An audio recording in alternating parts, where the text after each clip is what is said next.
अपनी आत्मकथा कृति my journey में कलाम साहब ने लिखा है, जीवन के वे दिन काफी कसमसाहट भरे थे।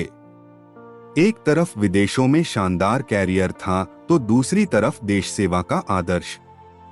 बचपन के सपनों को सच करने का अवसर का चुनाव करना कठिन था कि आदर्शों की ओर चला जाए या मालामाल होने के अवसर को गले लगाया जाए।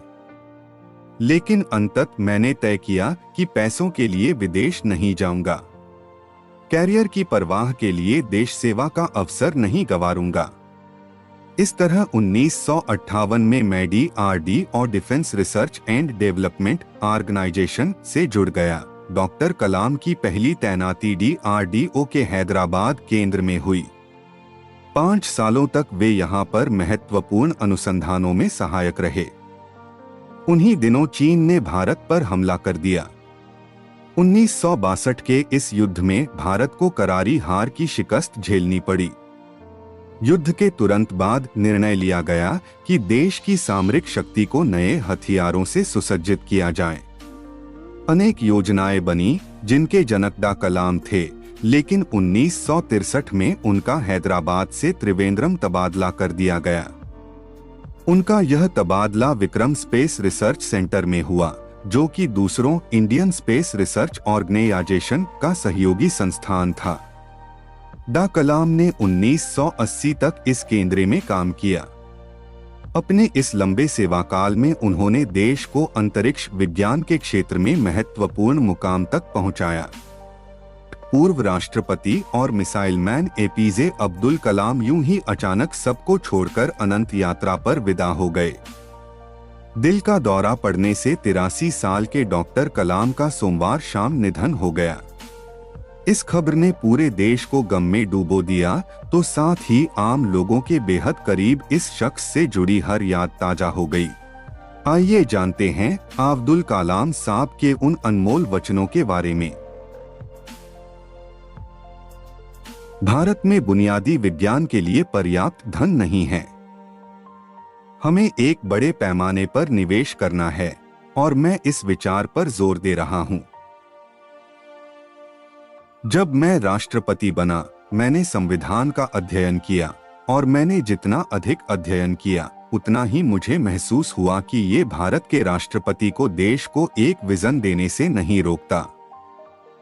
जब मैं संसद और विधान सभाओं में गया और विजन प्रस्तुत किया तो सभी ने मेरा स्वागत किया, अपनी पार्टी की परवाह किए बगैर।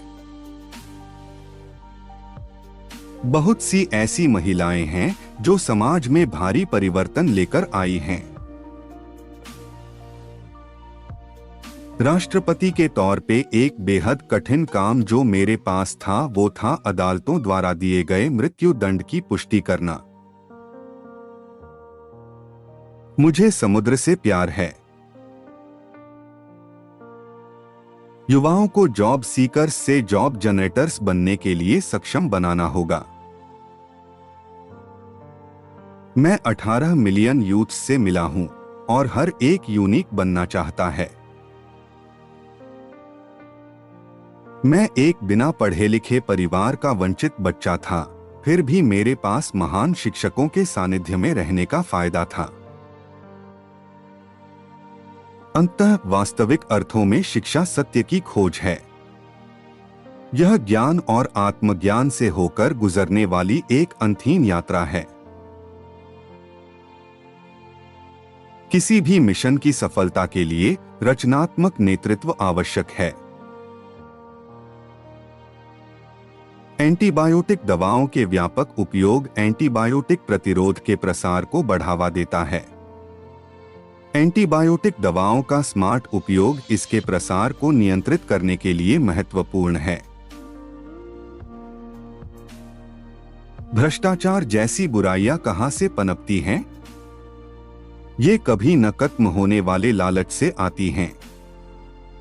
भ्रष्टाचार मुक्त नैतिक समाज के लिए लड़ाई इस लालच के खिलाफ लड़ी जानी होगी और इसे मैं क्या दे सकता हूं की भावना से बदलना होगा।